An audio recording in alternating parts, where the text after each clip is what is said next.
Sir కృష్ణానదికి వరద వచ్చినప్పటి నుంచి లాస్ట్ 20 డేస్గా అమరావతి పైన మళ్ళీ ఒక నెగిటివ్ ప్రచారాన్ని అయితే వైసీపీ కావచ్చు దాని అనుబంధ సంస్థలు చేస్తున్న పరిస్థితి.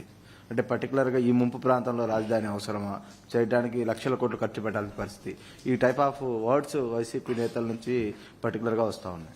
ఈ తెలివైన మేధావుల్ని చెన్నైని మార్చేయమనండి, బెంగళూరు సిటీని మార్చేయమనండి, బాంబే సిటీని మార్చమనండి, హైదరాబాద్ సిటీని మార్చమనండి. బుద్ధి జ్ఞానం ఉంటే మాట్లాడడం మానేయమనండి, బుద్ధి జ్ఞానం లేకపోతే మాట్లాడమనండి. మీ ఇంటి మీద నీళ్లు వస్తాయని ఆకాశంలో పోతావు నువ్వు, ఇంటికి నీళ్లు రాకుండా చూసుకోవాలా. ఊరికే మర్యాద చెప్తే మర్యాద కూడా లేదు వీళ్లకు. మర్యాద తెలుసుకునేది నేర్చుకోవాలి. ఇంకొకసారి మాట్లాడితే ఆ నాలుకలు తాళాలు వేయాల్సి వస్తుంది. వాట్ నాన్ సెన్స్, ఏంటి తమాషగా ఉంది. ఇన్నింటి వాస్తవాలు లెక్క పెట్టుకుంటూ రాజకీయం కోసం అసహ్యమైన రాజకీయాలు చేస్తారా మీరు? కక్కుర్తి రాజకీయాలు పడతారా మీరు? మాట్లాడేవాళ్ళు లేరని మీ ఇష్ట ప్రకారం మాట్లాడతారా? విషం కక్కుతారా? ఎందుకంటే విషయం కక్కడం? విశాఖపట్నం ఉదేమైంది? నేను పులివెందుల్లో పెడితే ఏమవుతుంది? తిరుపతికి ఫ్లడ్ రాలేదా? ఏ సిటీ సేఫ్? ఏ సిటీ సేఫ్? నెల్లూరు రాలా? What are you talking? Krishna Godavari ఎక్కడుంది? రాజమండ్రి ఎక్కడున్నాయి? కర్నూలు ఎక్కడుంది? మోస్ట్ అప్పర్ రీచ్లో ఉండే కర్నూలు ఏమైంది? కర్నూలు కొట్టుకుని పోయే పరిస్థితి లేదా? బుద్ధి జ్ఞానం ఉండాలి మాట్లాడాలంటే. మీరు చేసిన ఏదో పనులకి మాటలో చెప్పాలంటే నేల మీద ముక్కు పెట్టి రాసుకోవాలి. మీరు తప్పుడు పనులు చేసి కొంచెం పాలిష్డ్గా మాట్లాడుతున్నాం. పాలిష్డ్గా మాట్లాడితే ఎక్కదు. ఎక్కని వాళ్ళకి ఏం చేయాలో కూడా చేసి చూపించాల్సిన అవసరం ఉంది. అదే జరుగుతుంది రేపు. మొన్న చూశారు మీరు, అక్కడ పోతే వీళ్ళని ఏం చేశారు. అదే జరగాలి ఈ రాష్ట్రంలో. కనీసం దిగారంటే మీరు నీళ్లలో. ఈస్ట్ గోదావరి జిల్లాకు పోతే రోడ్డు మీద తిరిగి మీరు వస్తే మీకు బాధలు తెలుస్తాయండి. మీకు నీళ్లలో దిగనవాడు, బురదలో దిగేదానికి నీకు ఆలోచన చేసేవాడు నువ్వు ప్రజాసేవ పనికొస్తావు నువ్వు అంటే ఏమనుకుంటున్నారు మీరు?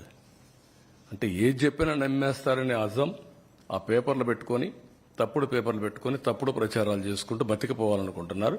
ఆ ఆటలు సాగవు. అది గుర్తుపెట్టుకోమని హెచ్చరిస్తాను.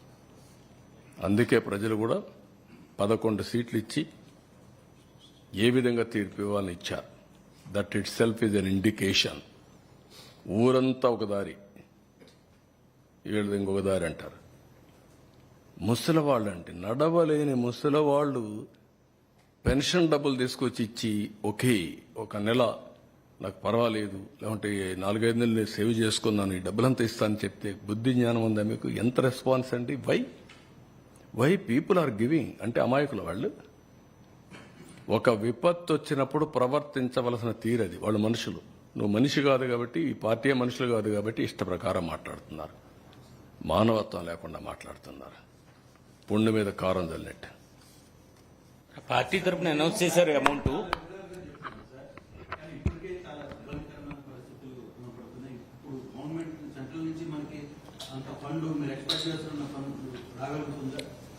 నేనేమంటానంటే ఏది ఉన్నా కూడా, ఎన్ని కష్టాలున్నా అధిగమించాల్సిందే కదా.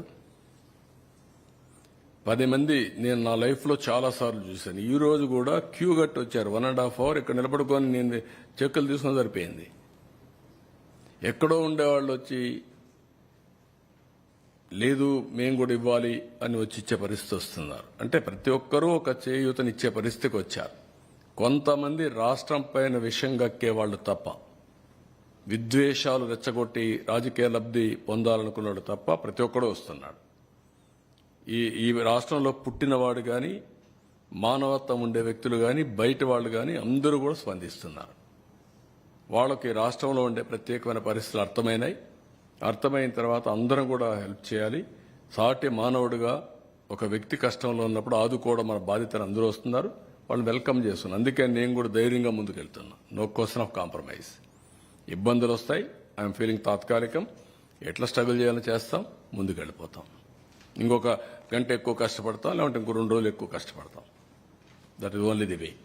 ఇక్కడ మున్సిపల్ ప్రాపర్టీ ట్యాక్స్ కూడా 3 నెలలు 3 నెలలు టైం ఎక్స్టెండ్ చేస్తున్నారు ఈ 32 వార్డుల్లో. ఇది కూడా చేసి వాళ్ళని ఆదుకుంటాం. అదే మరి ఇంకొక పక్కన ఇది ఒక ప్రాబ్లం అయితే విశాఖపట్నం స్టీల్ ప్లాంట్ అది కూడా కావాలని రెచ్చగొట్టే పరిస్థితికి వస్తున్నారు. ఓకే, దాని గురించి నేను పెద్దగా మాట్లాడడం లేదు. రెచ్చగొడితే రెచ్చిపోయాళ్ళు కూడా ఎవరు లేరు ఇక్కడ. విశాఖపట్నం అనేది తెలుగుదేశం పార్టీకి ఎన్డీఏ కూటమికి ఒక స్ట్రాంగ్ ఇది. ఆ ప్రాజెక్టు కూడా ఆ స్టేజ్కి రావడానికి వీళ్ళు కారణం. ఎప్పుడు కూడా ప్రాజెక్టు మీద శ్రద్ధ పెట్టిన దాఖలాలు లేవు. ఇంత మునుపు కూడా నేనే కాపాడాను ఆ ప్రాజెక్ట్ని. వాజ్పేయి గారి పీరియడ్లో రీస్ట్రక్చరింగ్ చేసి అప్పుడు కూడా అడిషనల్ ఫండ్స్ అన్ని పంప్ చేశాం. అప్పుడు స్ట్రీమ్ లైన్ చేశాం. ఇప్పుడు కూడా నేను ఆలోచిస్తున్నాను మళ్ళీ. మొన్నే మాకు ఒక మీటింగ్ జరిగింది. కుమారస్వామి గారు, ఫైనాన్స్ మినిస్టర్, నేను డిస్కస్ చేశాం. ఈరోజు మళ్ళీ ఒకసారి మాట్లాడాను. ఇప్పుడు ఒక కొత్త డబ్బులు కూడా రిలీజ్ చేసి దాన్ని ఆపరేట్ చేయడానికి ముందుకు పోతున్నారు. ఇది అయిన తర్వాత మళ్ళీ ఒకసారి కూర్చుంటాం. ఎంప్లాయీస్ కూడా ఒకటే చెప్తున్నా, అక్కడ ట్రేడ్ యూనియన్ లీడర్స్ కూడా ఒకటే చెప్తున్నా, మనం ప్రాపర్ మేనేజ్మెంట్ పెట్టుకోకుండా ప్రాజెక్ట్ని రివైవ్ చేయకుండా కష్టపడేదైనా ఉంటే technical problems, logistic problems, administrative problems ఉంటే అవన్నీ సార్ట్అవుట్ చేసుకొని బెస్ట్ మేనేజ్మెంట్ పెట్టుకొని శాశ్వతంగా దాని లాభాల బాట పట్టించాల్సిన బాధ్యత ఉంది. ప్రైవేట్ స్టీల్ ప్లాంట్స్ అన్ని బాగుండి one of the best steel plant ఆ పరిస్థితి రావడానికి కారణం అక్కడుండే మేనేజ్మెంట్ ఆలోచించుకోవాలి, అక్కడుండే స్టాఫ్ ఆలోచించుకోవాలి, అందరం ఆలోచించుకోవాలి. నేను కూడా దాని మీద శ్రద్ధ పెడతా. కానీ ఆ ఉండేవాళ్ళు కూడా గుర్తుపెట్టుకోవాల్సింది, మనం ఏదో చారిటీ కింద 1,000 కోట్ల రూపాయలు నష్టం వస్తే ఎవరో ఒకరు బెయిల్అవుట్ చేస్తారనుకుంటే మాత్రం తాత్కాలికం. దానికంటే మనం కష్టపడదాం, మన తెలివితేటలు ఉపయోగిద్దాం, దాన్ని రివైవ్ చేద్దాం. పర్మనెంట్గా ఆంధ్రుల హక్కు విశాఖ ఉక్కు అనే స్లోగన్ని నిజం చేయాలంటే మీలో కూడా మార్పు రావాలి. అందరం కలిసి పనిచేసి దాన్ని పటిష్టంగా ముందుకు తీసుకుపోయే బాధ్యత మనందరిపైన ఉంది. రాష్ట్రానికే ఒక పెద్ద ఫ్యాక్టరీ, రాష్ట్రానికే ఒక సెంటిమెంట్ ఇష్యూ అది. అట్లని చెప్పి ప్రతిరోజు సెంటిమెంట్ అంటా కూర్చుంటే మనకు కూడా సహకరించే వాళ్ళు కూడా ఉండరు. ఈ విషయం ఒక్కసారి 2 సార్లు పర్లేదు, కానీ అనునిత్యం ఇదే మాట్లాడడం కూడా కరెక్ట్ కాదు.